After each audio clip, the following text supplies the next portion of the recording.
પરમપિતા પરમાત્માનું નિજ નામ ઓમ. ઊંડો શ્વાસ લઈ 3 વાર ઓમકાર ધ્વનિ કરીએ. ઓ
ઓમ વિશ્વાનિ દેવ સવિતર્દુરિતાનિ પરાસુવ યત ભદ્રમ તન્ન આસુવ.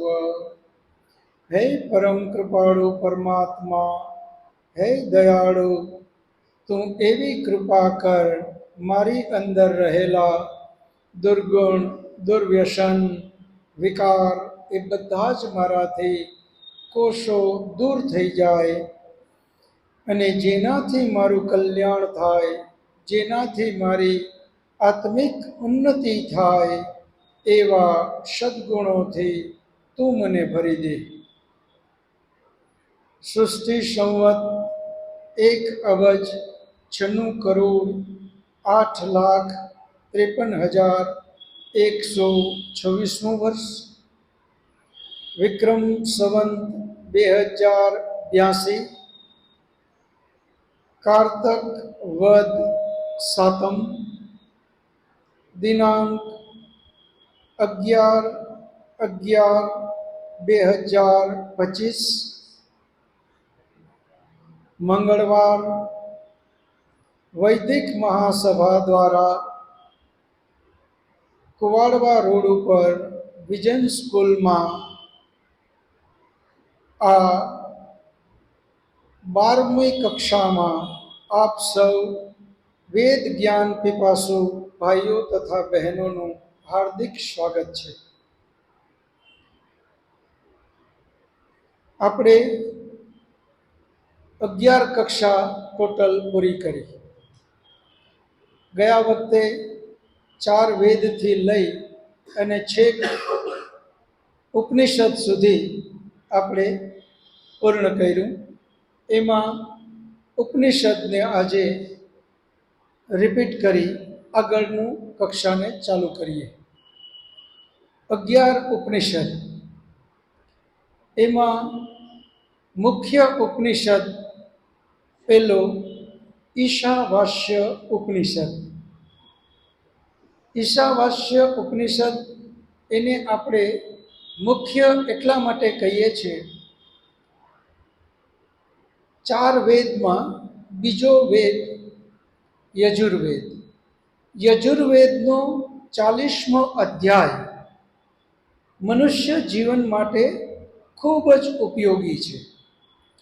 આપણા ઋષિમુનિઓએ એવું વિચાર્યું, મનુષ્ય વ્યસ્તતાને કારણે 4 વેદનો અભ્યાસ ન કરી શકે, માત્ર યજુર્વેદના 40મો અધ્યાયનું અધ્યયન કરે તો પણ મનુષ્ય જીવન માટે પર્યાપ્ત છે. એટલા માટે આપણા ઋષિમુનિઓએ એ યજુર્વેદના 40મા અધ્યાયને જુદો કરી અને એનું નામ આપી દીધું ઈશાવાસ્ય ઉપનિષદ. એ વેદનો જ એક ભાગ છે. ઋષિમુનિઓએ ઈશાવાસ્ય ઉપનિષદનું નામ ઈશાવાસ્ય ઉપનિષદ શું કામે રાખ્યું?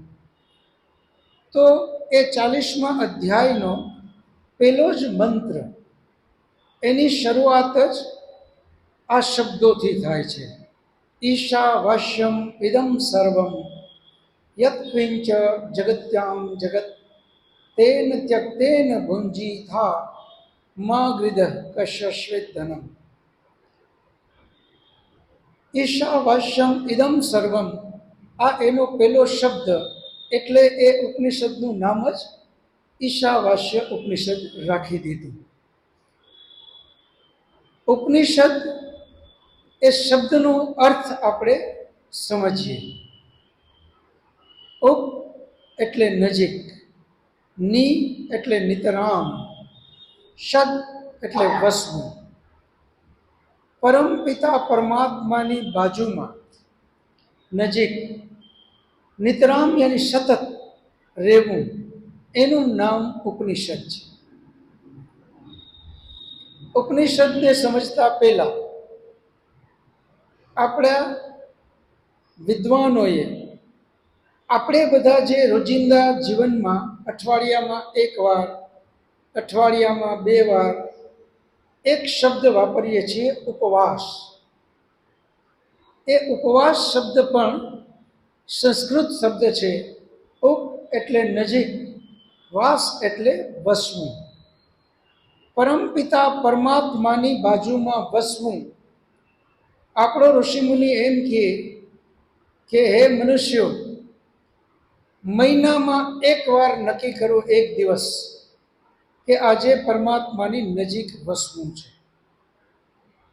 અઠવાડિયામાં એક દિવસ નક્કી કરો, આજે પરમાત્માની નજીક વસવું છે. હવે વેદનો મંત્ર એમ કહે છે, ઈશાવાસ્યમ ઇદમ સર્વમ.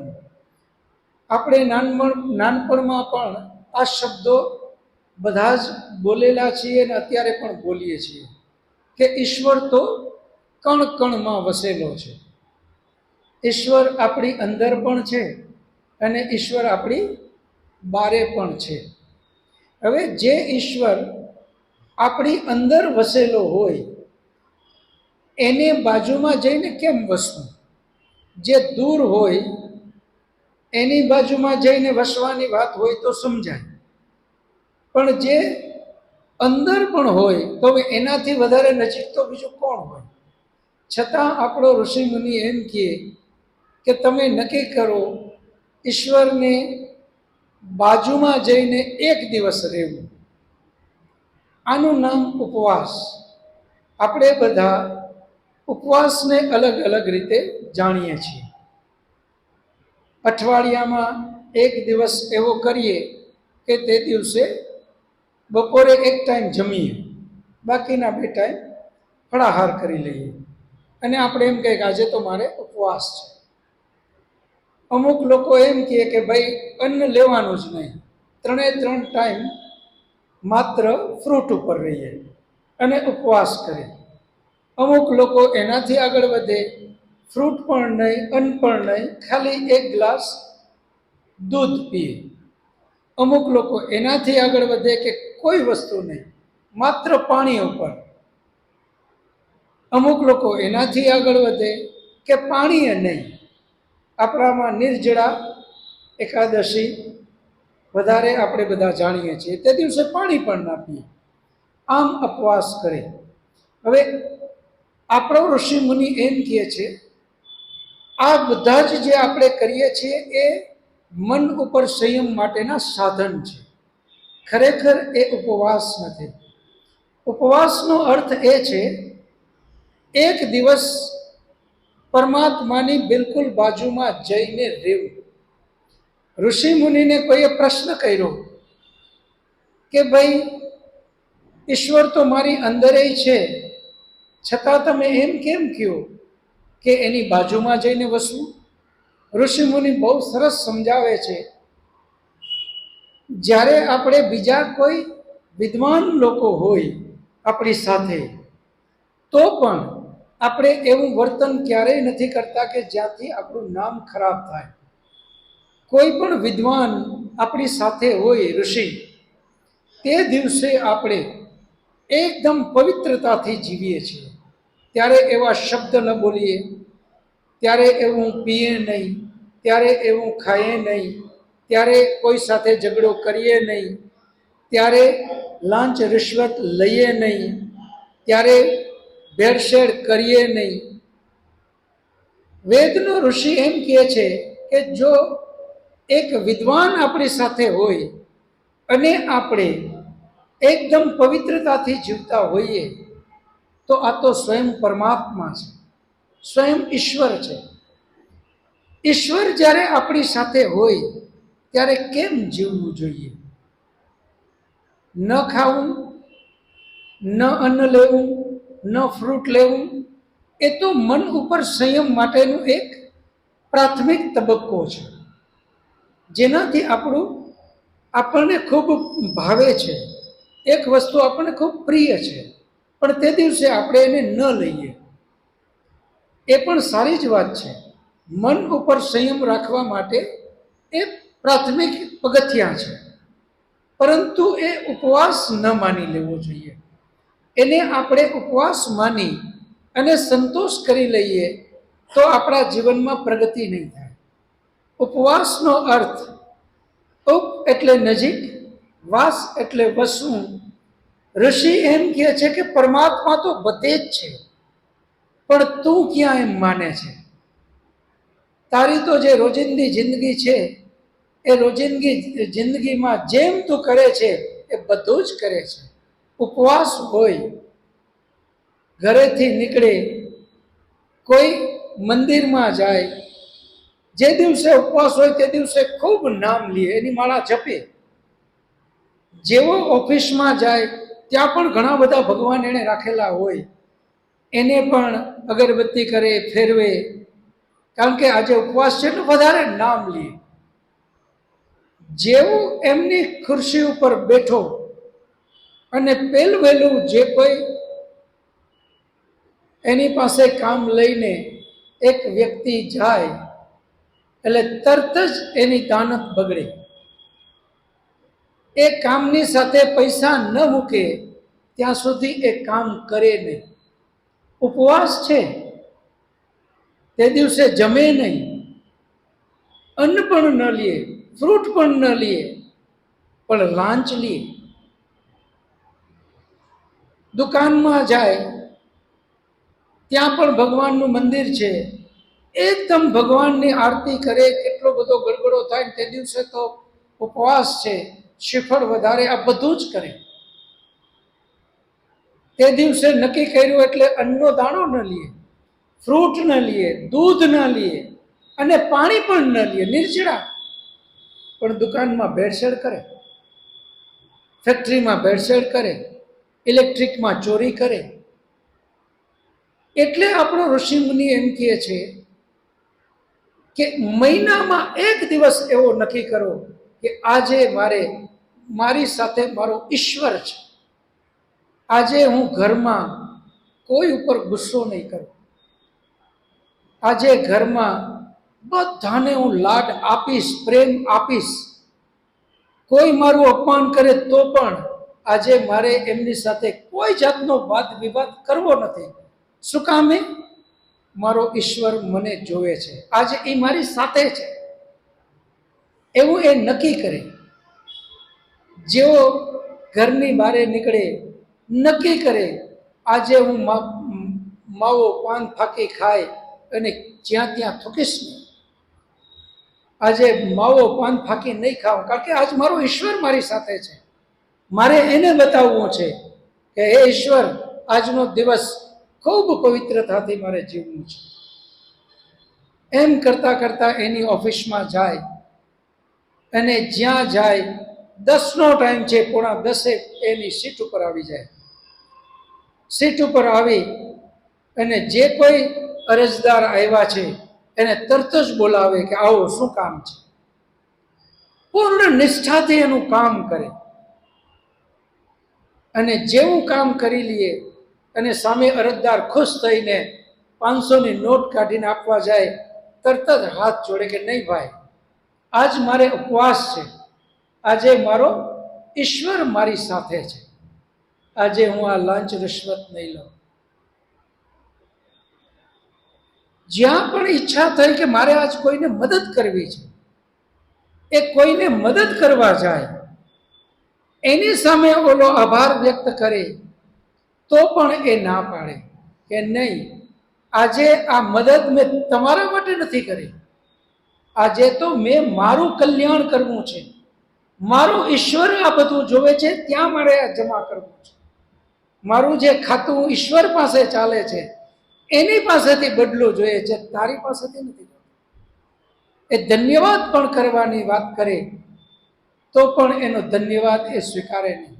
નહીં ભાઈ, આ તો મારી ફરજ છે અને મારે કરવું જોઈએ. એમ કરી એટલી હદ સુધી કે ત્યાંથી જાય, મદદ કરવા જાય, પેલા અગાઉ કોઈ વાતનો વાંધો હોય અને જેવો જાય ને પેલો માણસ એનું અપમાન કરે તો પણ એને જણાવવા ના દે, કારણ કે આજે તો એ અપમાન પણ સહન એને કરવાનું છે, એ માત્ર પરમાત્માને બતાવવા માટે. એ પરમાત્માને સામે રાખી અને એ અપમાન સહન કરે. રસ્તામાં ક્યાંય સ્કૂટર કોઈને અડી ગયું, ગાડી અડી ગઈ, પેલો માણસ ગરમ થઈને આવે, તરત જ હાથ જોડીને માફી માંગે કે આજે ભાઈ મારાથી ભૂલ થઈ છે. આમ કરીને આખો દિવસ એ પસાર કરે. એમના મિત્ર, સગાવાલા કોઈના વિશે નબળી વાત કરવા આવે તો પણ હાથ જોડે કે ભાઈ આજે મારે આવી વાત સાંભળવી નથી, આજે મારો ઈશ્વર મારી સાથે છે. વિચાર તો કરો, વિદ્વાન હોય તો પણ આપણે ના સાંભળીએ, આજ તો મારો ઈશ્વર મારી સાથે છે, આજે હું કોઈની નબળી વાત નહીં સાંભળું, આજે તો મારે બધાની સારી વાત જ સાંભળવી છે. આંખનું બ્રહ્મચર્ય સારું જ જોવે, કાનનું બ્રહ્મચર્ય સારું જ સાંભળે, મોઢાનું બ્રહ્મચર્ય સારું જ બોલે, હાથનું બ્રહ્મચર્ય સારા જ કામ કરે, પગનું બ્રહ્મચર્ય સારી જગ્યાએ જ જાય. દરેક જાતનું બ્રહ્મચર્યનું પાલન એ એક દિવસ નક્કી કરે. સવારે ઘરેથી નીકળે ત્યારે પરમાત્માની સામે બેસે અને નક્કી કરે કે આજ મારો ઉપવાસ છે, હે પરમાત્મા તું મારી સાથે છે, આજ આખો દિવસ હું તને સાથે રાખીને હું એ રીતે જીવન જીવીશ, એ રીતે આજનો દિવસ હું વ્યતીત કરીશ. સાંજે પાછો આવે. તમે જુઓ, આપણા ઋષિમુનિઓએ પૂજા કરવા માટેનો જે સમય નક્કી કર્યો એ પણ 2 વખત છે, એક સવારે અને એક સાંજે. સવારે એટલા માટે છે કે દિવસની શરૂઆત છે, પરમાત્માની સામે બેસી અને નક્કી કરે કે આજે હું આ રીતે જીવીશ, અને પછી બહાર નીકળે. આખો દિવસ કામમાંથી ફરી પાછો સાંજે ઘરે આવે, ફરી આંખ બંધ કરી અને પરમાત્માની સામે બેસે. જે આખો દિવસમાં કર્મ કર્યા એનું આત્મનિરીક્ષણ કરે. સવારની પૂજા નક્કી કરવાની, સાંજની પૂજા આત્મનિરીક્ષણ કરવાની. સવારે નક્કી કરી અને નીકળે, સાંજે પાછા આવી અને આત્મનિરીક્ષણ કરે, લેખાજોખા, આખા દિવસના લેખાજોખા. આજ સવારે નક્કી કર્યું હતું પણ કેટલું સારું થયું અને છતાંય કેટલું ખોટું થઈ ગયું. સંસ્કાર જે પૂર્વના પડેલા ખરાબ છે એ એકદમ જલ્દીથી જાશે નહીં. કોઈ પણ વ્રત આપણે લઈએ ક્યારેય હતાશ ન થવું. સંસ્કારો બલવત્તર છે, એ આપણને સતત અંદરથી જે ખરાબ પડેલા સંસ્કારો ધક્કો જ માર્યા કરે. સવારે વહેલું ઉઠવાનું નક્કી કર્યું કે 6 વાગે ઉઠવું છે, પણ આદત છે 8 વાગ્યાની. એ 6 વાગ્યાના ઉઠવાનું નક્કી કરેલું અલાર્મ વાગે, નિંદર ઉડે, પણ જે 8 વાગ્યાના સંસ્કાર છે એ તરત જ અંદરથી ધક્કો મારે કે હવે આજનો દિવસ સુઈ જાય ને કાલે ઉઠી જાય, અને એ અલાર્મ બંધ કરીને પાછો સુઈ જાય. વચ્ચે થોડીક નિંદર બગડી, રોજ 8 વાગે ઉઠતો હોય પણ તે દિવસે 9 વાગે, કારણ કે ઓલી નિંદર બગડી એટલે બીજી 1 કલાક વધારાની, અને 9 વાગે ઉઠે. સંસ્કાર સતત આપણને પીછો લે. આવું 4 દિવસ કરે ન ઉઠાય એટલે હિંમત હારી જાય, પછી એમ થાય મારાથી નહીં ઉઠાય, છોડો. વેદનો ઋષિ કહે આ રીતે હતાશ ન થાય. જે પૂર્વે પડેલા સંસ્કાર છે એ ઈશ્વરની ગોઠવેલી સાયકલ છે. આપણે આ વેદ, ઉપનિષદ, દર્શન શાસ્ત્રો આનું જ્ઞાન લેવું એટલે જરૂરી છે કે આપણે આનું ચિંતન કરીએ કે આમ કેમ થાય છે. ઈશ્વરથી આપણે મહાન નથી, ઈશ્વર સર્વોપરી છે, એ મહાન છે. એણે ગોઠવેલી જે સાયકલ છે એમાં આપણે ક્યારેય ડિસ્ટર્બ નહીં કરી શકીએ. એમની આ વ્યવસ્થા કરેલી છે. જે કાંઈ પૂર્વે કરેલા કર્મો છે એના સંસ્કારો આપણી અંદર પડેલા છે, એ ઈશ્વર તરફથી વ્યવસ્થા છે. એક વખત ન ઉઠાણું એટલે તરત જ યાદ કરો એ સાયકલને કે આ વ્યવસ્થા ઈશ્વરની છે, એટલે હું આમાં એક વખતમાં સફળ ન થયો, બીજી વખત, ત્રીજી વખત, ચોથી વખત સતત નક્કી કરો કે આ સંસ્કારમાંથી 8 વાગ્યાના જે સંસ્કાર ઉઠવાના પડ્યા છે એમાંથી નીકળવું છે, તો 6 વાગ્યાના સંસ્કાર પાડવા પડશે ને પાડવા જ પડશે. હતાશ બિલકુલ ન થઈએ. અને 6 વાગે એક વખત ઉઠી ગયા એટલે તરત જ આપણને આનંદ આવશે. આ પરમાત્માની જ વ્યવસ્થા છે કે આજે આપણે 6 વાગે નક્કી કર્યું ઉઠવાનું, ઉઠી ગયા એટલે અંદરથી ખૂબ આનંદ આવશે. પહેલે દિવસે જે તકલીફ પડી, બીજે દિવસે પડી, ત્રીજે દિવસે પડી, ચોથે દિવસે, 5મે દિવસે સફળતા મળી, પણ એનો આનંદના સંસ્કાર પડ્યા. હવે 6ઠે દિવસે આપણને 5મા દિવસ જેટલી તકલીફ નહીં પડે, કારણ કે આનંદના સંસ્કાર પડ્યા. એટલે 6ઠે દિવસે આપણે જેવો અલાર્મ વાગે એટલે તરત એમ થાય કે હા ભાઈ કાલ મજા આવી હતી, હાલ ઊભો થાવ, ઉઠો, એટલે ઊભા થશે.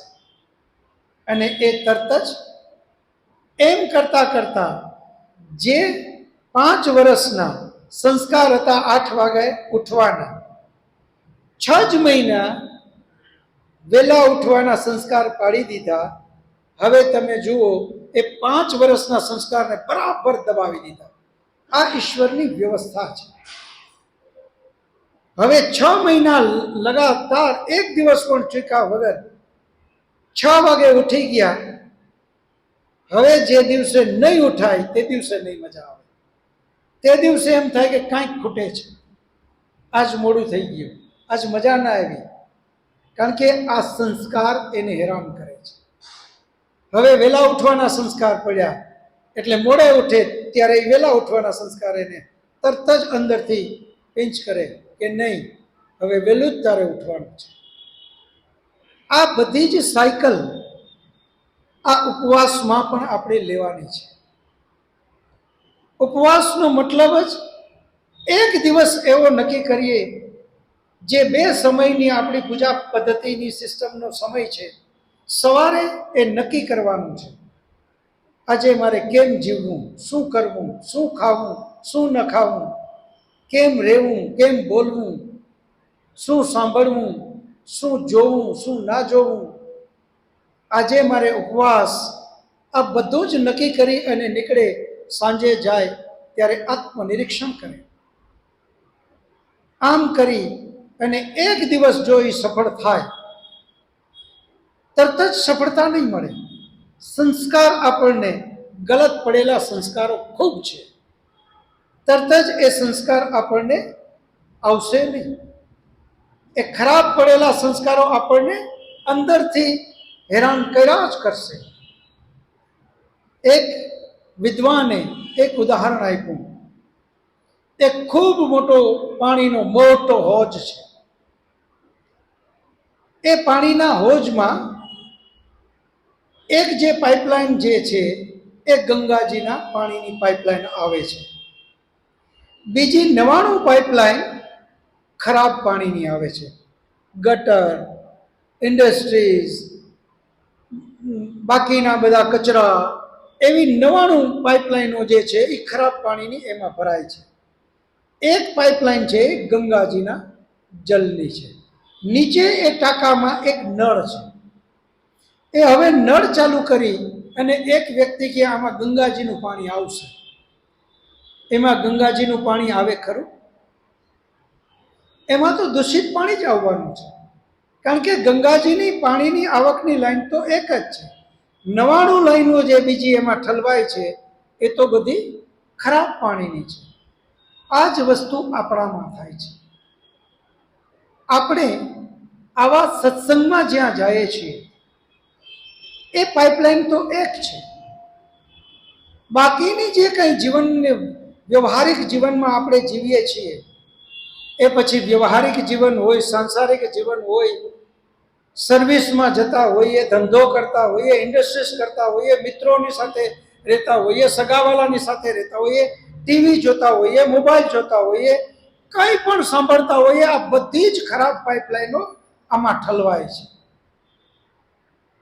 એક જ પાઇપલાઇન આપણી સત્સંગની છે, જે આપણને જ્ઞાનરૂપી પ્રકાશ તરફ જવાની વાત કરે છે.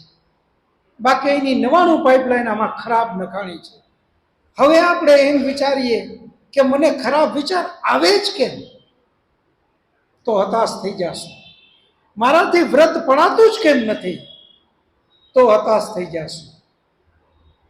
નક્કી સમજો કે આ જે કંઈ આપણાની અંદરમાં ખરાબ સંસ્કારો પડ્યા છે એ અંદરથી જાગે જાગે અને જાગે જ.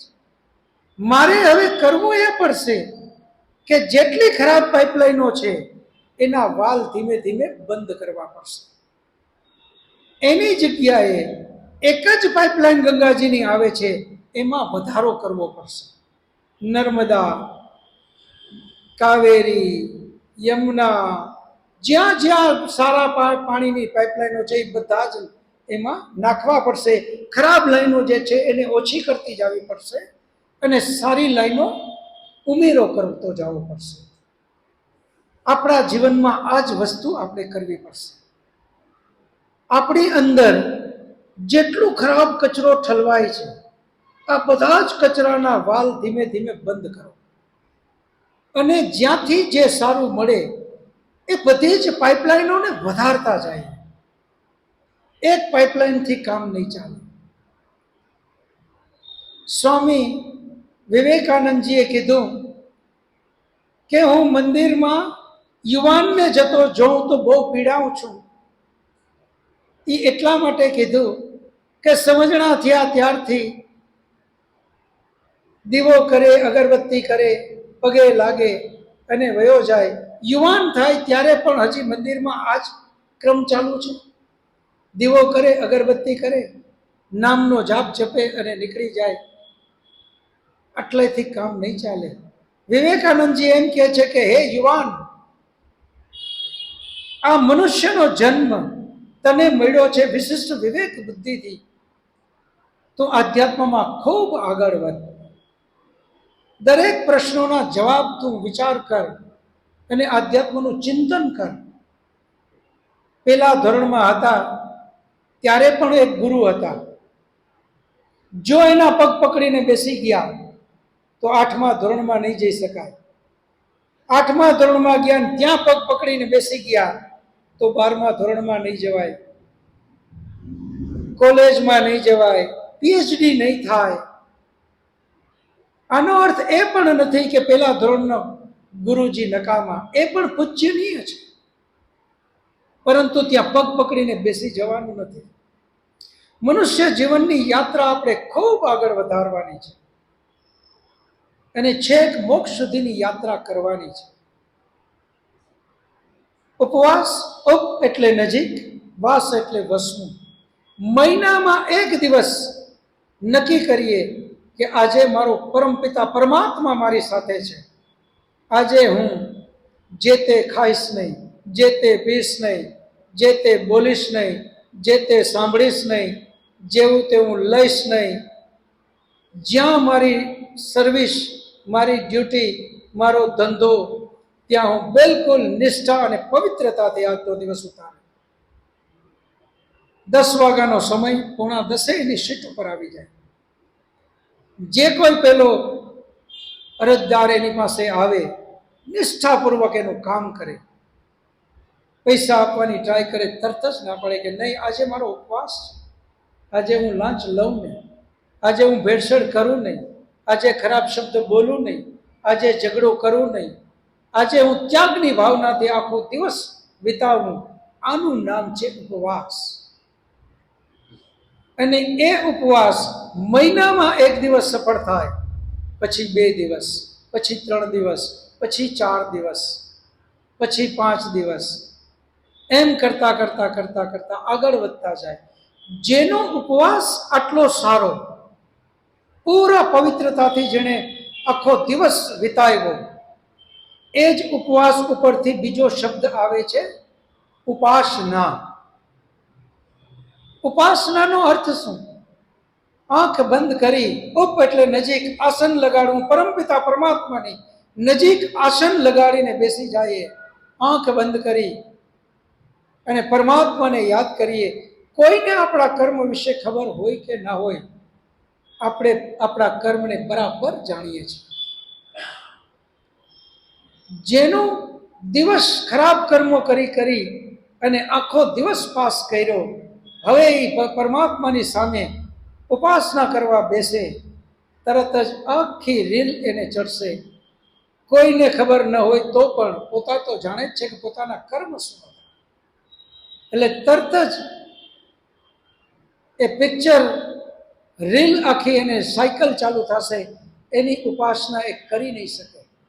અંદરથી તિરસ્કાર આવશે, ધિકાર આવશે કે અત્યારે તો મારી સામે આંખ બંધ કરીને બેઠો છે, પરંતુ આખો દિવસ તો લાંચ લીધી, આખો દિવસ ભેળસેળ કર્યા, આખો દિવસ ઝઘડા કર્યા, ખરાબ શબ્દો બોલ્યા, કોઈનું અહિત કર્યું, કોઈનું સારું કરવાનો કોઈ પ્રયત્ન જ ન કર્યો, અને હવે તારે ઉપાસના કરવી છે?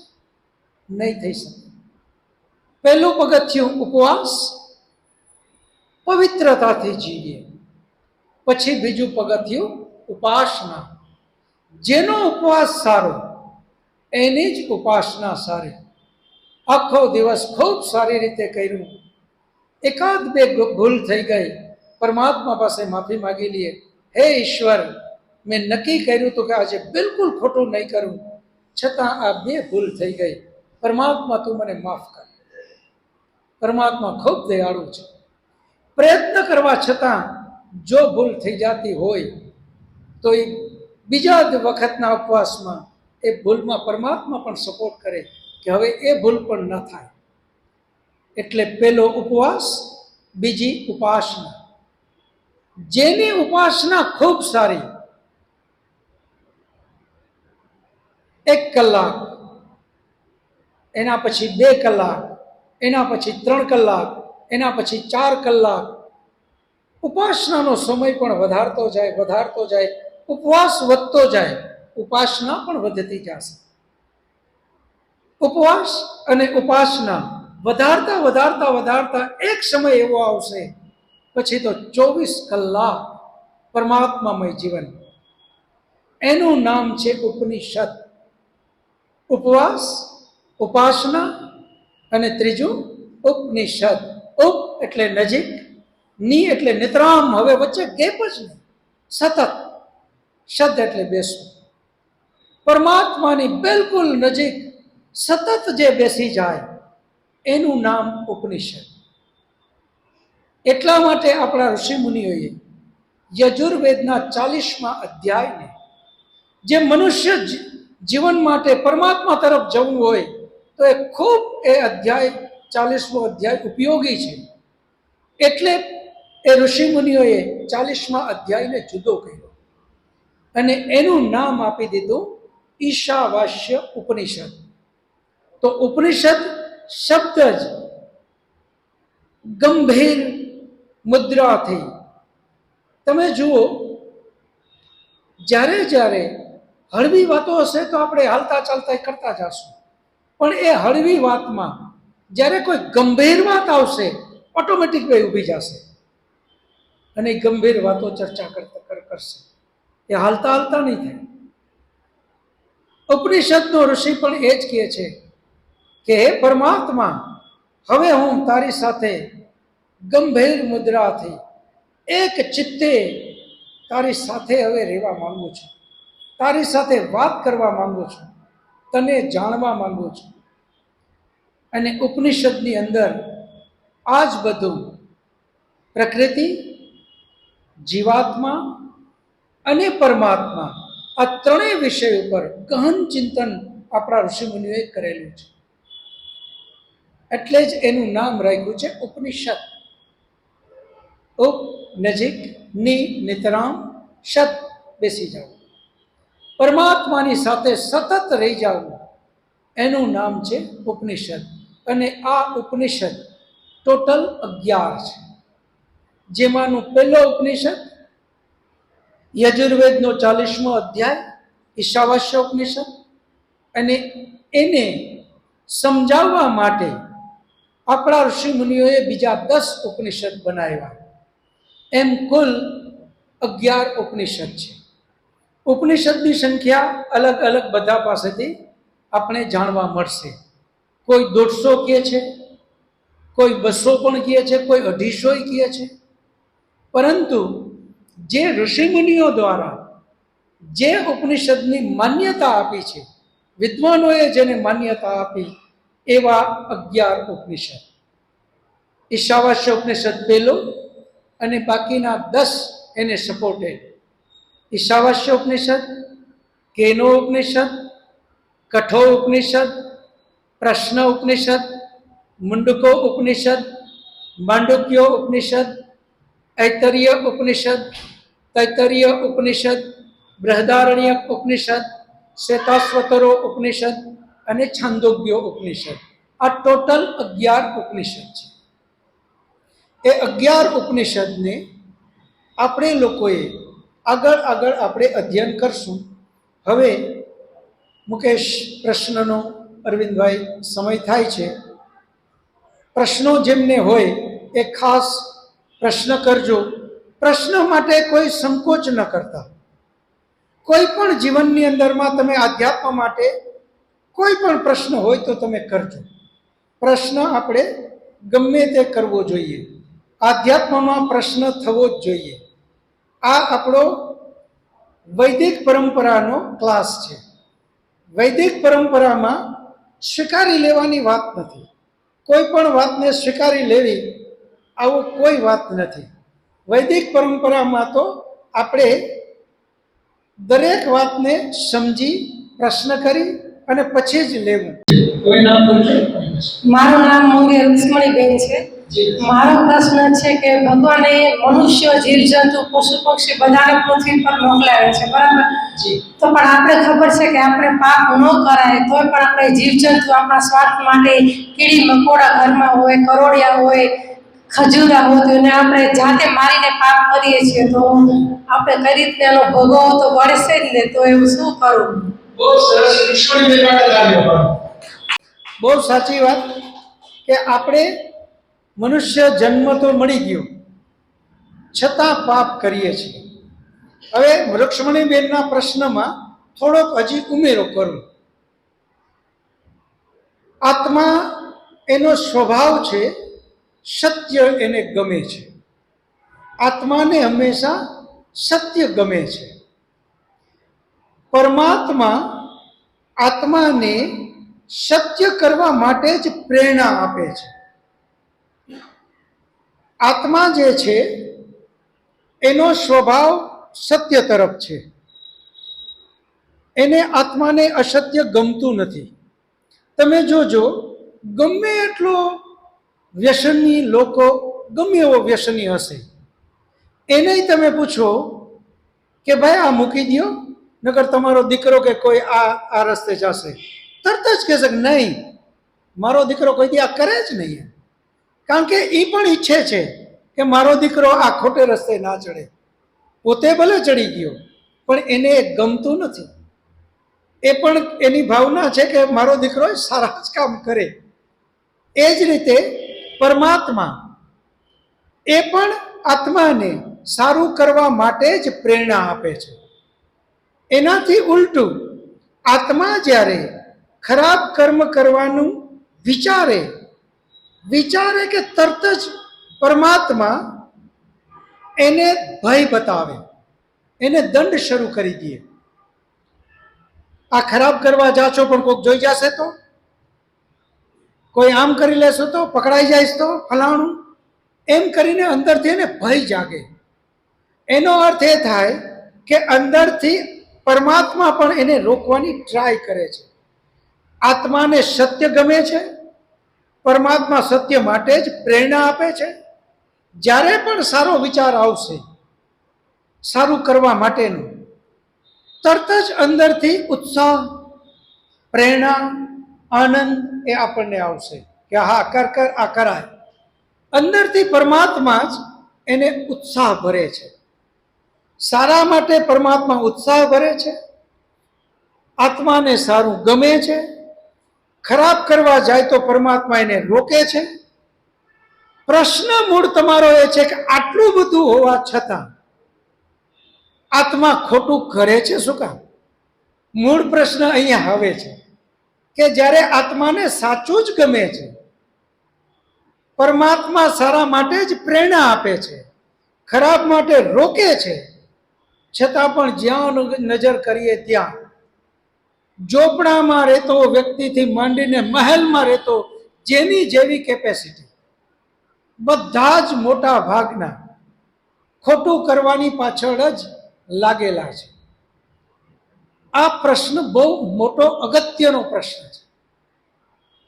અને આ પ્રશ્નની પાછળ પણ આ જ સાયકલ આપણે જે હમણાં વાત કરી સંસ્કારની, આ મોટામાં મોટો ભાગ ભજવે છે. તમે જુઓ, આપણા વિદ્વાનોએ એક સાયકલ આપી. આપણે જે કાંઈ કર્મ કરીએ છીએ એને આપણે ક્રમમાં ગોઠવવું હોય તો કર્મ કરવાની પહેલા શું આવે? કર્મ કરવાની પહેલા આપણે પ્રયત્ન, આપણે કર્મ કરવાની પહેલા પ્રયત્ન, પ્રયત્નની પહેલા ઈચ્છા, કારણ કે પહેલા ઈચ્છા જાગે પછી પ્રયત્ન પછી કર્મ કરીએ ને આપણે. આમ ક્રમમાં આપણે ગોઠવીએ. આ 3 સ્ટેપ થયા. પહેલા કર્મ, પછી એની પહેલાનું પ્રયત્ન, એની પહેલાનું ઈચ્છા. ઈચ્છા જાગી એટલે આપણે કરીએ. હવે આ ઈચ્છા શેનાથી જાગે? પૂર્વે કરેલા કર્મના સંસ્કાર. એને આપણે સમજવા માટે આજે મને ગુલાબ જાંબુ ખાવાની ઈચ્છા થઈ. હવે એ ઈચ્છા જે ગુલાબ જાંબુ ખાવાની ક્યારે થશે? પેલા મેં ખાધા હોય તો જ. જે વસ્તુ મેં જિંદગીમાં ખાધી જ નથી, જોઈ જ નથી, એના વિશે મેં સાંભળ્યું જ નથી, એની કોઈ દિવસ ઈચ્છા જાગે જ નહીં. કારણ કે એના સંસ્કાર મારી અંદર પડેલા નથી. ઈચ્છા હંમેશા સંસ્કારમાંથી જ જાગે. હવે આ સંસ્કાર ક્યાંથી આવ્યા? સંસ્કાર કઈ રીતે થયા? કર્મથી. આ જોવો, ગોળ ગોળ આખી સાયકલ છે. આ સંસ્કાર આવ્યા તો કે કર્મથી. પેલા મેં ગુલાબ જાંબુ ખાધું હતું, એ કર્મ કરેલું હતું, એટલે એના સંસ્કાર પડ્યા હતા. એ સંસ્કાર ફરી ઈચ્છાને જગાડે, એટલે મારે પ્રયત્ન કરવો કે હાલો હવે ક્યાં મળશે, ત્યાં જઈને લઈ આવું, અને પછી હું એ કર્મને કરું યાની ખાઉં. તો આ આખી સાયકલ છે બેન. કર્મ, પ્રયત્ન, ઈચ્છા, સંસ્કાર, ફરી કર્મ. આમ આખી સાયકલ આ ચાલતી જ રહે છે. આપણી અંદર જેમ હમણાં જ મેં વાત કરી એમ 99 પાઇપલાઇન અંદર ખરાબ કર્મના જ ભરાય છે, અને એના આપણી અંદરમાં સંસ્કારો બલવત્તર પડેલા છે. આત્મા ઈચ્છે છે કે મારે ખરાબ નથી કરવું, પરંતુ અંદર જે ખરાબ સંસ્કારો પડ્યા છે એને ઈચ્છા જગાડે છે. એ ઈચ્છા જાગે એટલે એ પ્રયત્ન કરશે. એ પ્રયત્ન એના પછી કર્મના રૂપમાં. હવે આ સાયકલ બલવત્તર બનતી જાય છે. 5 રૂપિયા લાંચ લીધી એટલે એના સંસ્કાર પડ્યા. કર્મ કર્યું, 5 રૂપિયા લેવાનું, એટલે એના સંસ્કાર પડ્યા. હવે એ સંસ્કાર એને 10 રૂપિયા લેવા માટે ફરી ઈચ્છા જગાડે. ઈચ્છા જગાડે એટલે હવે એ પ્રયત્ન કરશે, ક્યાંથી મારો મેળ કરું, એ પ્રયત્ન કરે. અને જેવી એને ખ્યાલ આવે કે હા ભાઈ પારસભાઈ આવે છે, અહીંયાથી આપણે 500ની નોટ નીકળી જશે, એટલે તરત જ એ પ્લાન કરશે. અને જેવા પારસભાઈ આવે એટલે એ ક્રિયાન્વિત કરી નાખશે. 500 રૂપિયા મળ્યા એટલે વળી પાછા સંસ્કાર બળવત્તર બન્યા. પેલા 5, 10, 25, 50, 100, હવે 500 એ પહોંચ્યો. હવે એને 5માં રસ નથી. કોઈ આવીને 5 આપે તો એમાં એ ધ્યાન નહીં દે, કામ નહીં કરે,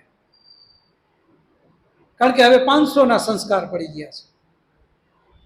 પૂરા જીવનની સાયકલ તમે આપણે બધા જ વિચારો, આપણા બધાના જીવનમાં આ જ વસ્તુ છે.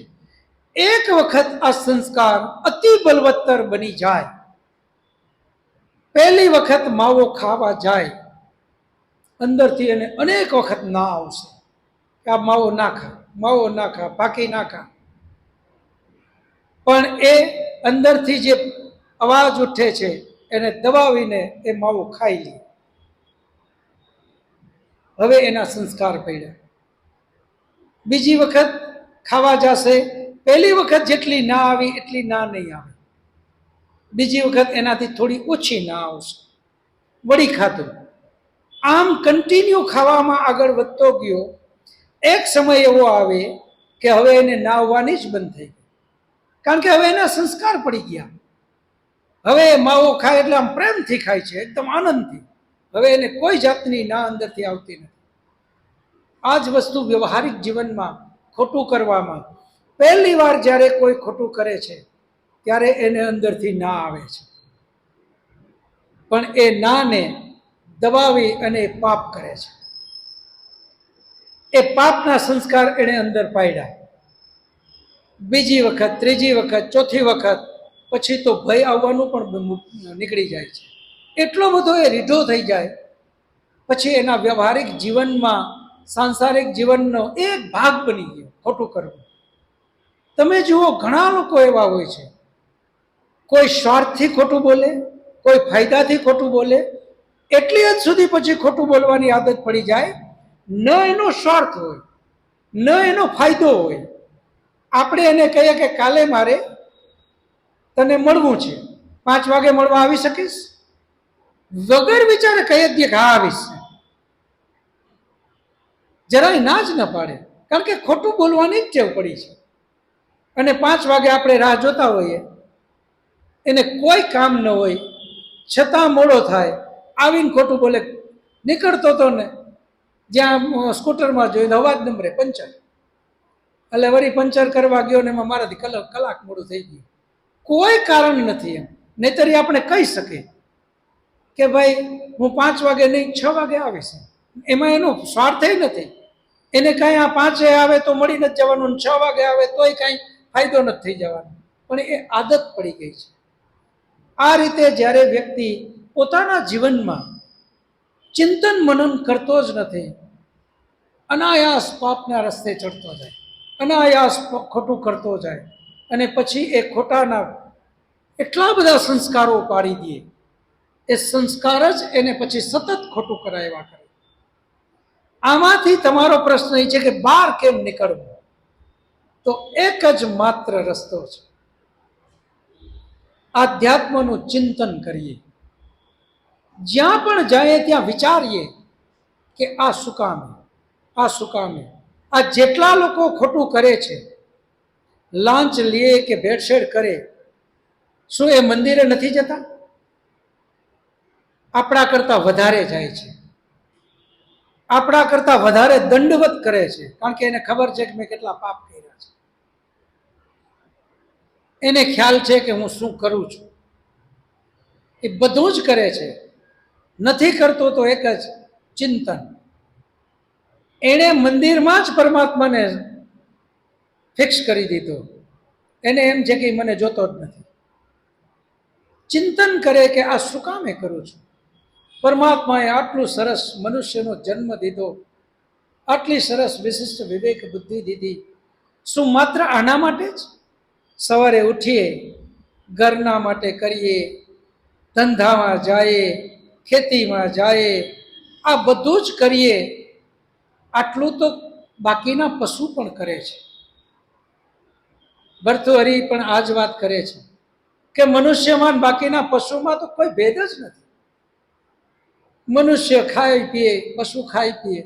મનુષ્ય એના બાળકોનો જન્મ આપે, પશુ પણ જન્મ આપે. મનુષ્ય એના બાળકોને મોટા કરે, પશુ પણ મોટા કરે. આમાં તો કોઈ ભેદ જ નથી. આપણે પશુ સમાન જ જીવન જીવીએ છીએ. મનુષ્યનો માત્ર એક જ અલગ ઉદ્દેશ્ય છે, અને એ છે પરમાત્મા તરફની એમની યાત્રા. એ યાત્રાને આપણે આગળ વધારવું હોય તો માત્ર ચિંતન કરીએ. બધા જ કરે છે એટલે આપણે કરીએ. ત્યાં જઈને હનુમાનજીના મંદિરે જઈ અને નાળિયેર આપણે અડી જાય એટલે એ વધારી નાખે. તેલનું હવે તો કેવી વ્યવસ્થા થઈ, ઘરેથી લઈ જવાની જરૂર નહીં. એ આમ પરબારું પાવરું કરે ને આપણે અડાડો એટલે ચડાવી દઈએ. એનાથી જીવનમાં ઉન્નતિ ના આવે. એનો અર્થ એ નથી કે એ ખોટું છે. અહીંયા કોઈ ગલત ભ્રાંતિમાં ના જાય. એ ખોટું છે એવો ક્યાંય કોઈ પ્રશ્ન નથી. માત્ર એટલા પૂરતા જ આપણે રહીએ છીએ એ ખોટું છે. હનુમાન ચરિત્ર તો મહાન ચરિત્ર છે. આપણા ઋષિ મુનિઓએ આ પરંપરા ઘરમાં ફોટો અથવા મૂર્તિ રાખવાની જે ચાલુ કરી, એની પાછળ આપણી મહાન દ્રષ્ટિ છે ઋષિની. એમણે એમ કીધું કે જે મહાન ચરિત્ર છે એનો ફોટો અથવા મૂર્તિ એની સામે સવારે જઈ અને નક્કી કરો કે હું આ પ્રમાણે જીવન જીવીશ. એના ચારિત્ર અને એના આદર્શને એના જીવનમાં ઉતારે. આપણે ભૂલ ત્યાં કરી. હનુમાનજીની છબી કે ગણપતિની છબી કે હિંગળાજમાંની છબી કે ખોડિયારમાંની છબી કે ઉમિયામાંની છબી કે કોઈ પણ જેને માનીએ છીએ એની મૂર્તિ અથવા ફોટો છબી આપણે રાખીએ. માત્ર એ છબી અથવા ફોટા પૂરતા કે મૂર્તિ પૂરતા ન રહીએ. એમનું ચરિત્ર આપણા જીવનમાં ઉતારે તો આપણા જીવનમાં એ હનુમાનજીને એની સામે જાય એટલે તરત જ યાદ આવે કે આ તો પરમ બ્રહ્મચર્ય, પરમ શિસ્તનું પાલન કરનારો હે મહાબલી મહાવીર. તો અંદર બે જોમ આવે.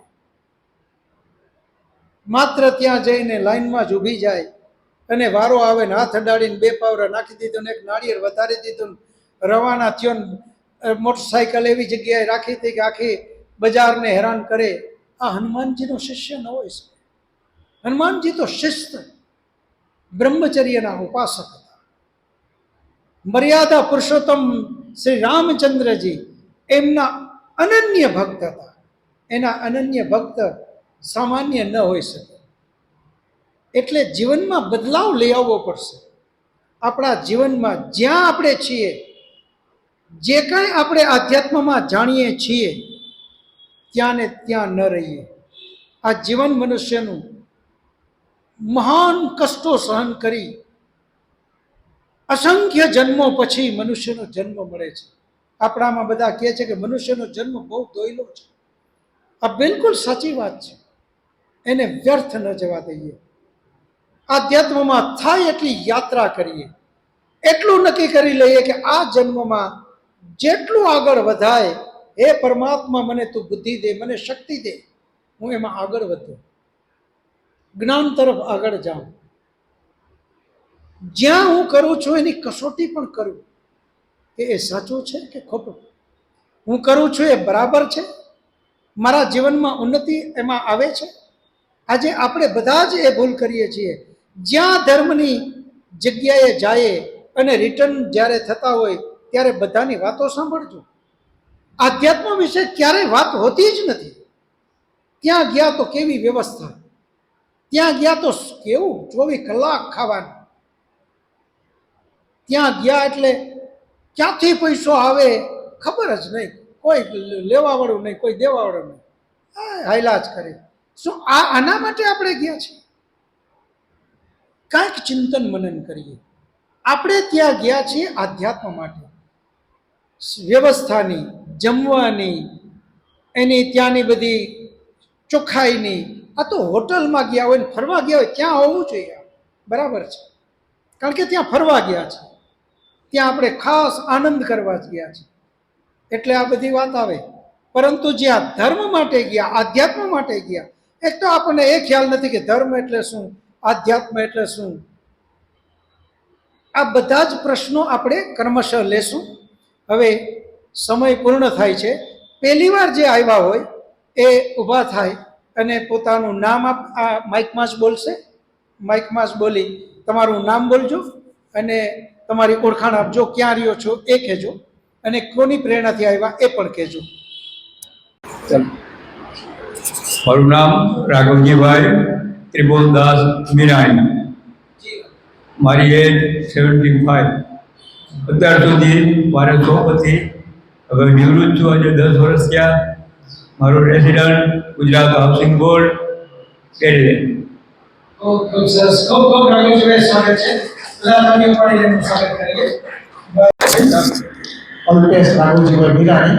મારા ફાધરની સાથે આવ્યો છું તમને સાથે લઈ આવવા માટે.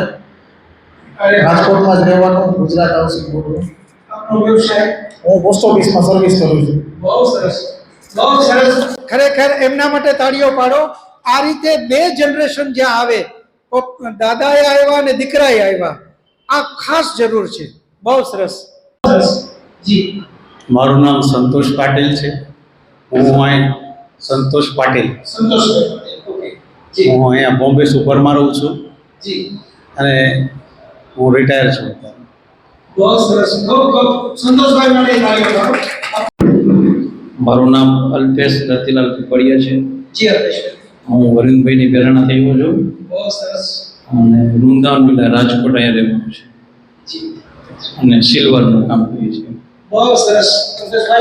અલ્પેશભાઈ માટે તાળીઓ પાડો. અરવિંદભાઈ માટે તાળીઓ પાડો કે એમની પ્રેરણાથી આવ્યા છે. અહીંયા ભાઈ. મારું નામ અરવિંદ કાંજીભાઈ મુંગરા અને પારસભાઈ સેલડિયાના પ્રેરણાથી આવેલો છું. અહીંયા 80 ફૂટના રોડ નિત્યમિલા સોસાયટીમાં રહું છું. ખૂબ ખૂબ રાજુભાઈનું સ્વાગત છે. મારું નામ પરેશ કરસનભાઈ આપલિયા, વિજન સ્કૂલના જ ઓનર છું અને હું વાલજીભાઈની પ્રેરણાથી પહેલાં પણ આવેલો અને અવારનવાર આવતો રહું છું. ખૂબ ખૂબ સ્વાગત છે પરેશભાઈ. સ્વાગત છે પરેશભાઈ. એમના માટે એમને આ બધી વ્યવસ્થા પણ પરેશભાઈની જ છે. આ સ્કૂલ એમની છે. એમના તરફથી જ આપણે આ બધી વ્યવસ્થા મળે છે. આપનો ખૂબ ખૂબ ધન્યવાદ. તો હવે સમય પૂર્ણ થાય છે. આપણે બધા ટટાર બેસશું, શાંતિપાઠ કરશું અને પછી છૂટા પડશું. શાંતિપાઠ. ઓમ દ્યૌ શાંતિ અંતરિક્ષમ શાંતિ પૃથ્વી શાંતિરાપઃ શાંતિ રૌષધયઃ શાંતિ વનસ્પતયઃ શાંતિર્વિશ્વે દેવા શાંતિર્બ્રહ્મ શાંતિ સર્વં શાંતિ શાંતિરેવ શાંતિ સમા શાંતિરેધિ. ઓમ શાંતિ શાંતિ શાંતિ. સર્વેભ્યો નમઃ. सबको सादर नमस्ते जी. 2 हाथ जोड़ी एक बीजा ने नमस्ते कर लेशु. नमस्ते नमस्ते नमस्ते.